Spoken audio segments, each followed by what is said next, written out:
मैं ये सवाल करना चाहता हूँ कि जो पंडित लोग हाथ की रेखा और राशि से देख के जो भविष्य बताते हैं वो सही है या झूठ? क्या उनको ऐसा करना चाहिए या नहीं? भाई साहब का सवाल है कि जो पंडित लोग हाथ की रेखा देखते हैं और कुछ कहते हैं, जो ज्योतिष होते हैं, वो सही है क्या गलत है? ये जो है ना, ये सब ढोंग है, अक्सर बकवास है। क्यों? ये साइकोलॉजी के साथ खेलते हैं। मिसाल के तौर पे आप जाएंगे, पूछेंगे, वो पंडित कहेंगे या मशीन कहेंगी कि आपके साथ 10 रोज में कुछ गलत होने वाला है। 100 अच्छा भी होगा तो एक गलत तो होगा ना। फिर दूसरे मशीन पे जाएंगे तो वहाँ लिखा है कि 10 दिन में आपके साथ कोई अच्छा काम होने वाला है। 10 चीज गलत होंगी, एक तो अच्छा होगा। एक मिसाल दूंगा मैं आपको। अमेरिका में एक साइकोलॉजी प्रोफेसर स्टूडेंट्स को पढ़ाता है। एक हफ्ते बाद कहता है कि मैं आपके बारे में लिखूंगा, पे हर स्टूडेंट के बारे में, के बैकग्राउंड के बारे में लिखूंगा, लेकिन आप चिट्ठी को बंद रखो। एक साथ चिट्ठी खोलो और नंबर दो, कितने फीसद में सही था। तो सब बच्चे, 100 बच्चे थे, अपनी चिट्ठी खोलते, उसमें से आता है कि more than 95% of the student said that the teacher was more than 90% correct. 95% जो थे तालिबे इल्म, उन्होंने कहा कि 90% से ज्यादा जो प्रोफेसर ने लिखा है वो सही लिखा है। क्या सीक्रेट है कि प्रोफेसर ने सब 100 बच्चे लोग के लिए वही चीज लिखा? आम बात है, कुछ गलत होने वाला है, कुछ अच्छा होने वाला है, कुछ बुरा होने वाला है। ये रेखा देखना, इसीलिए कुरान मजीद में लिखा है सूरह माइदा में सूरह नंबर 5 आयत नंबर 90 में, या लज़ीना आमनू इन्नमल खम्रु वल मैसरू वल अंज़ाबु वल अस्लामु, dedication of stones, divination of arrows, बुत परस्ती और फांसे फेंकना, रिश्त में मिली शैतान, ये शैतान के हथकंडे है। रिश्त में मिली शैतान फज्तनिबुल तफ्लिहून, और आप इससे बचो ताकि आप फलाह पा सकते हो। ये फांसे फेंकना, ज्योतिषगिरी, ये हराम है, शैतान के हथकंडे, आप इससे बचो। मैं आपसे पूछना चाहता हूँ कि आप मानते हैं कि खुदा एक है? आप मानते हैं कि बुत परस्ती, मूर्ति पूजा गलत है? हाँ, गलत है। आप मानते हैं कि मोहम्मद सल्लल्लाहु अलैहि वसल्लम उसके पैगंबर है, अल्लाह के?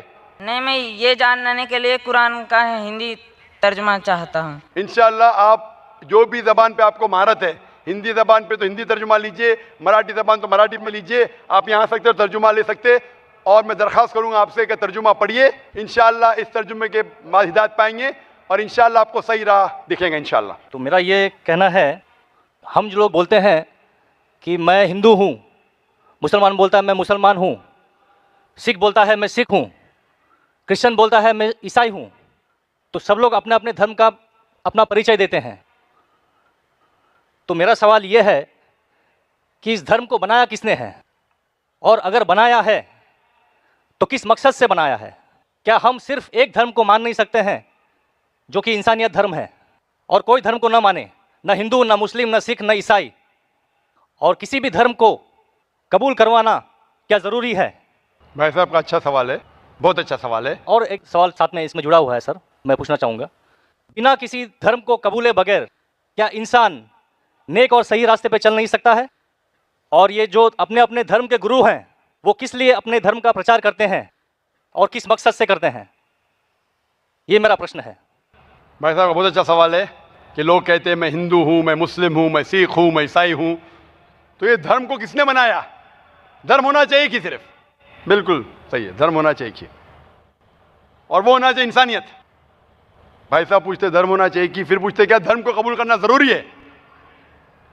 और क्या एक धर्म में मानना जरूरी है? भाई साहब ने अच्छा सवाल किया कि कोई कहता है मैं मुस्लिम हूँ, कोई कहता है मैं हिंदू हूँ, कोई कहता है मैं ईसाई हूँ, कोई कहता है सिख हूँ। ये धर्म को किसने बनाया? और धर्म होना चाहिए एक। आपका पहले भाग जो सवाल का बिल्कुल सही है।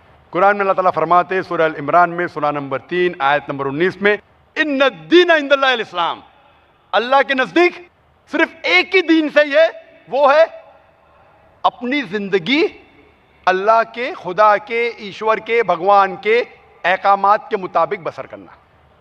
तो दीन होना चाहिए एक ही। ये इतने दीन किसने बनाया? इंसानों ने बनाया। हमारा खालिक, हमारा मालिक, हमारा रब, हमारा ईश्वर, हमारा भगवान, हमारा अल्लाह सिर्फ एक ही दीन बनाया, एक ही मजहब बनाया, वो है अमन हासिल करना, शांति हासिल करना, सलामती हासिल करना, अपने खालिक के अहकामात के मुताबिक जिंदगी बसर करने के बाद। इसीलिए दीन, मजहब खालिक ने सिर्फ एक ही भेजा, लेकिन वक्त के दौरान मिलावट होते गई, मिलावट होते गई। मिलावट होने की वजह से अल्लाह ने दूसरे नबी भेजे, दूसरी किताब भेजी, फिर मिलावट हुई और दूसरे पैगंबर भेजे और एक किताब भेजे उसे सही करने के लिए। इस तरीके से अल्लाह के रसूल मोहम्मद सल्लल्लाहु अलैहि वसल्लम फरमाते कि अल्लाह ने इस जमीन पे 1,24,000 पैगंबर भेजे, कई किताबें भेजे, आखिरी किताब कुरान मजीद।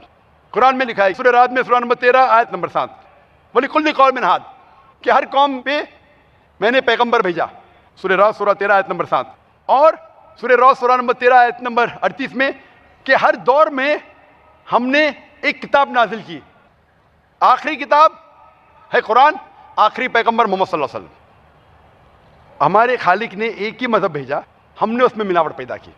मजहब का अगर सही मानी ले, हिंदू की क्या मानी? हिंदू की मानी यह है कि जो इंसान हिंदुस्तान में रहता है, जो इंडस वैली के इस तरफ रहता है, उसे कहते हैं हिंदू। ये लफ्ज सबसे पहले बार इस्तेमाल किया था अरबों ने हिंदुस्तानी के लिए। इस लफ्ज के एतबार से मैं हिंदू हूं। उसके बाद लोगों ने कहा कि नहीं, हिंदू वो है जो बुत परस्ती करता है, वो गलत है। तो सही मानी हिंदू के मैं हिंदू हूं। ईसाई के मानी क्या? ईसाई के मानी जो ईसा अलैहिस्सलाम के पैगाम पे अमल कर रहा है, ईसा अलैहिस्सलाम ने जो चीज सिखाई उस पर अमल करता है। मैं कहता हूं कि मैं जो अपने आप को ईसाई कहते हैं उससे ज्यादा ईसाई हूं, क्योंकि मैं ईसा अलैहिस्सलाम की बातों पे और अमल करता हूं बनिस्बत वो लोग जो अपने आप को ईसाई कहते हैं।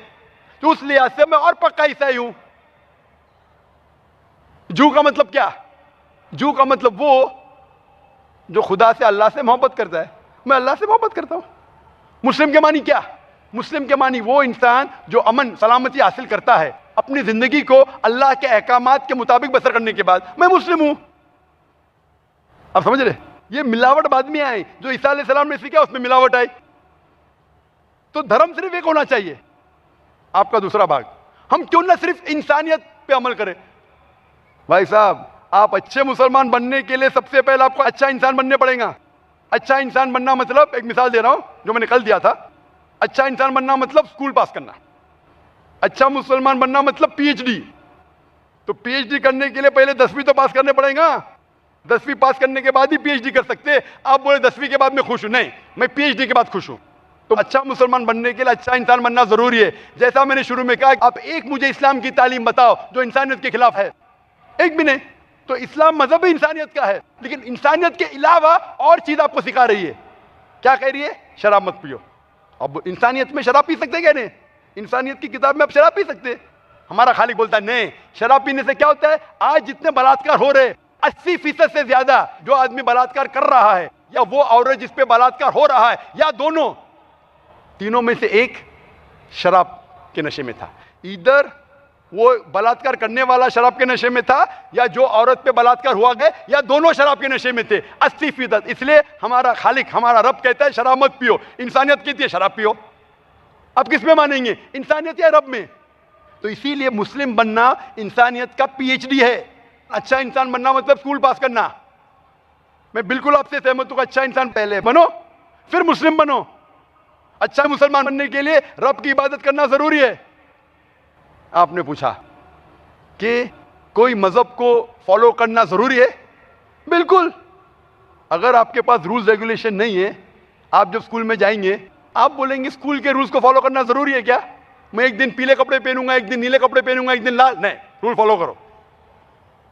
सब लोग साथ में ABCD, नहीं मैं ACDB पढ़ूंगा, Z पढ़ूंगा, नहीं, ABCDEFG कायदे से पढ़ो। आप कोई कायदा फॉलो, अब बोलेंगे रूल फॉलो करना जरूरी है, मैं लेफ्ट हैंड पे नहीं चलाऊंगा, राइट हैंड पे चलाऊंगा। हिंदुस्तान में तो राइट हैंड ड्राइव, अमेरिका में तो लेफ्ट हैंड ड्राइव।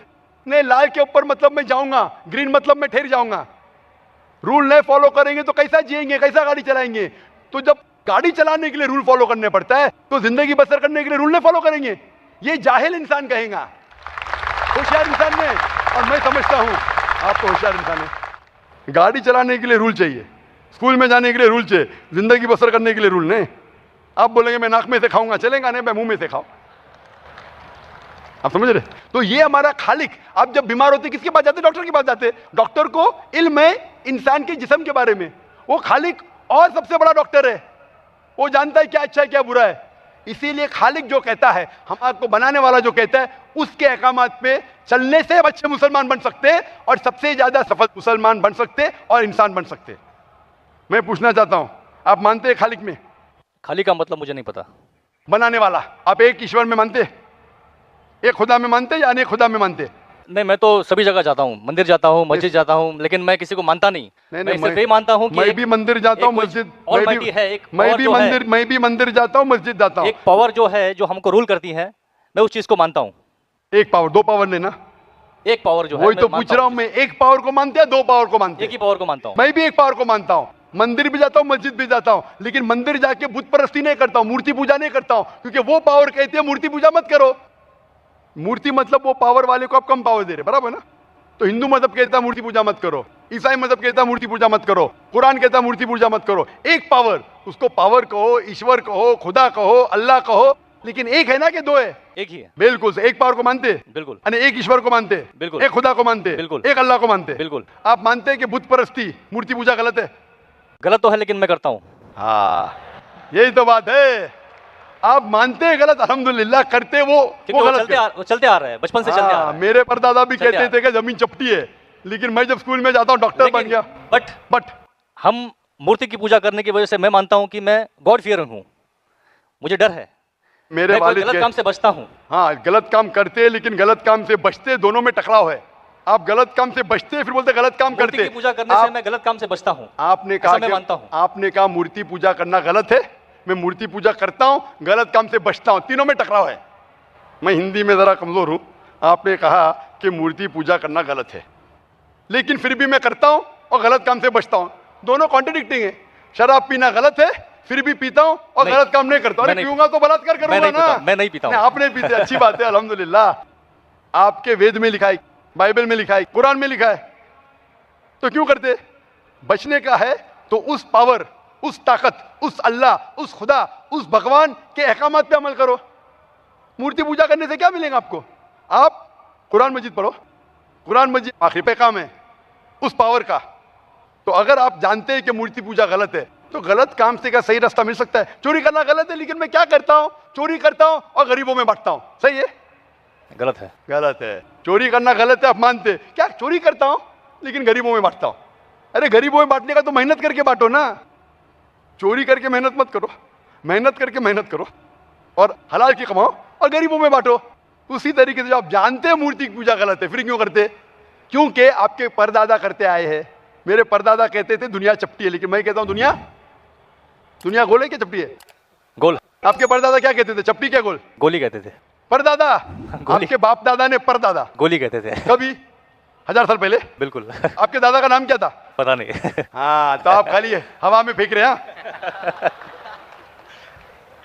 इंसानियत 1000 साल पहले कहती थी कि दुनिया चपटी है। आपके परदादा का नाम क्या? मैं नाम लिखूंगा ना साइंटिस्ट बुक में। आपके परदादा का नाम क्या है? पता। आपके परदादा क्या कहते थे? दुनिया चपटी है क्या बोले?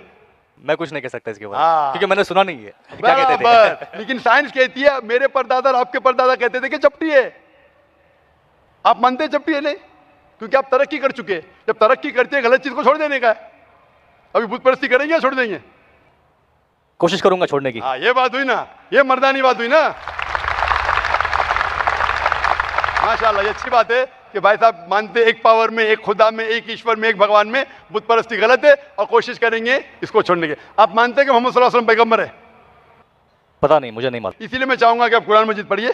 मैं आपको कुरान मजीद का तर्जुमा दूंगा, अंग्रेजी जानते तो अंग्रेजी में दूंगा, हिंदी जानते हिंदी में दूंगा। पढ़िए, इससे आप हिदायत पाएंगे और इंशाअल्लाह जो भी मुश्किल आते हैं आप मुझे पूछ सकते हैं या हमारे इदारे को लिख सकते हैं। और जब आप एकदम संतुष्ट हो जाएंगे कि सही किताब है, फिर आप एकदम अच्छे, अभी आप इंसान हैं, अच्छे इंसान हैं और अच्छे PhD बनेंगे, उस दिन का मैं इंतजार करूंगा। शुक्रिया। शुक्रिया, शुक्रिया, thank you. I'm a student. I just wanted to say something about the person who said, like, first asked you the question about idol worship. I'm a follower of Lord Krishna, and I just remember something that my aunt once told me, and I just wanted to say that it's like when we do idol worship, it's when we have a picture of them, or we can feel them. When you see them, you can actually feel what it is like, and you can praise them. It's what my perception is. So I just wanted to say that when related to the first person who asked you to, like, he doesn't know what he feels about idol worship. बहन ने सवाल किया है कि वो कृष्ण की पुजारी है और जब बुत परस्ती करती है, मूर्ति पूजा करती है, तो उस ईश्वर का फोटोग्राफ रखती है, उस ईश्वर की मूर्ति रखती है ताकि कंसंट्रेशन के लिए, तो इसीलिए वो मूर्ति पूजा करती है। बहन, आपकी हिंदू धार्मिक किताब में लिखा है कि मूर्ति पूजा गलत है, और मैं कई बार कह चुका हूं, फिर से दोहराता हूं कि लिखा है श्वेताश्वेतर उपनिषद में चैप्टर नंबर 4 मंत्र नंबर 19 और यजुर्वेद में अध्याय नंबर 32 मंत्र नंबर 3 में, न तस्य प्रतिमा अस्ति उस ईश्वर, उस भगवान की कोई प्रतिमा नहीं, कोई फोटोग्राफ नहीं, कोई पिक्चर नहीं, कोई पेंटिंग नहीं, कोई बुत नहीं, कोई मूर्ति नहीं। आपकी मजहबी किताब में साफ तौर पे लिखा है मूर्ति पूजा गलत है, फिर भी हिंदू धर्म के अधिकारी पंडित मुझसे कहते, मैं जब कहता हूं आपके मजहबी किताब में साफ लिखा है गलत है, क्यों करते आप मूर्ति पूजा, तो वो कहते हैं कि मूर्ति पूजा करते हैं, मानते हैं गलत है, लेकिन मूर्ति पूजा करते कंसंट्रेशन के लिए। जब हम हायर लेवल ऑफ कॉन्शियसनेस पहुंच जाएंगे तो मूर्ति पूजा की जरूरत नहीं। पहले पहले शुरुआत में कंसंट्रेशन के लिए मूर्ति जरूरत है, हायर लेवल पे, हायर कॉन्शियसनेस पे मूर्ति की जरूरत नहीं। तो मैं उनसे कहता हूं, उन पंडितों से और आपसे भी, हम मुसलमान हायर कॉन्शियसनेस पहुंच गए, हमें मूर्ति की जरूरत नहीं। मैं इनसे पूछता हूं कि शुरुआत में कहते हैं कि स्टार्टिंग में जरूरत है, बाद में नहीं। जब आप स्कूल में जाते हैं, पहली कक्षा में आप बेसिक सीखते हैं, बेसिक सीखते, कठिन चीज बाद में सीखते, 8वीं 9वीं 10वीं में। तो मैथ्स में अगर कोई कहेगा 2 + 2 = 5, आपने कहेंगे गलत है, मैं जानता हूं, 10वीं में आऊंगा तो कहूंगा कि 2 + 2 = not 5, it is 4। आप बचपन में ही कहेंगे भाई 2 + 2 4 इज द फाउंडेशन। अगर हर मजहब का फाउंडेशन है कि भगवान की मूर्ति नहीं है, फोटोग्राफ नहीं है, बुत नहीं है, फाउंडेशन ही जब पहले गलत सिखा रहे तो आगे जाके कैसी इमारत बनेगी। तो इसीलिए इन पंडितों से जब मेरी बहस होती है, गुफ्तगू होती है, वो जवाब ही नहीं दे सकते। वो बोलते मानता हूं कि हमारी मजहबी किताब में गलत है, लेकिन फिर भी इनिशियली कंसंट्रेशन के लिए। तो मैं कहता हूं कि हम मुसलमान इनिशियली भी हमें जरूरत नहीं मूर्ति की ना बुत की, हमें हमेशा हक बात कहना चाहिए। और ये साफ तौर पे लिखा है सारी मजहबी किताबों में, चाहे हिंदू मजहब की किताब हो, ईसाई मजहब की, यहूदी मजहब की, इस्लाम मजहब की, मूर्ति पूजा गलत है और हराम है और हमें इससे दूर रहना चाहिए। हमें खुदा के कलाम पे, खुदा के अहकामात पे अमल करना चाहिए, ये दीन के ठेकेदारों के नहीं। अगर आपको लगता है कि जाकिर गलत है, जाकिर को भी छोड़ो, जाकिर इस्लाम में 0 है। अगर जाकिर वो बात कर रहा है जो खुदा से मिलती है, जो आखिरी पैगंबर से मिलती है, इसीलिए मैं हवाला देता हूं, chapter number verse number, chapter number verse number. इतने हवाले थोड़ी फेंक रहा हूं मैं, आप चेक करो और जाके तहकीक करो, संतुष्ट हो जाएंगे तो अमल करो। तो मैंने इतने हवाले दिया हूं बहन, आप मानते हैं कि बुत परस्ती गलत है अभी? Sir, I completely agree with what you said. माशाल्लाह, आप अग्री करते हैं लेकिन अमल नहीं करते। There's another point of it. So, honestly, I am not such a religion follower. I just believe that I have a God, and even today, I haven't read many of the books of religion. I've just read Bhagavad Gita, and When Bhagavad Gita does it say that you have to do idol worship? Sister, I don't want you to be very religious. At least be a little religious. And the basics of religion is that idol worship is haram, idol worship is forbidden. I am asking you where, which chapter, which verse of Bhagavad Gita tells you that you have to do idol worship? Which verse? so I would like to say the reason I believe in idol worship. It is when I have a problem, a very big problem, all I do is I close my eyes, visualize and feel my Lord, that is Lord Krishna, whom I worship. And it just makes me feel so much better. I get so much strength that I know I'm ready to face anything that comes. I will give you the reply. Sister, if you read Bhagavad Gita, chapter number 7, verse number 20, it says that those whose desire has been stolen by material things, they do idol worship. Verse number 21 says that if you worship the false God, God will fulfill your wish, you will go to the kingdom of the false God. So Bhagavad Gita says that if you worship false God, He will fulfill your requirements, but you will go to the kingdom of the false God. Same thing is mentioned in the Quran. Allah gives you, even if you worship wrong things, Allah fulfills your desires and you go more into the depths of darkness.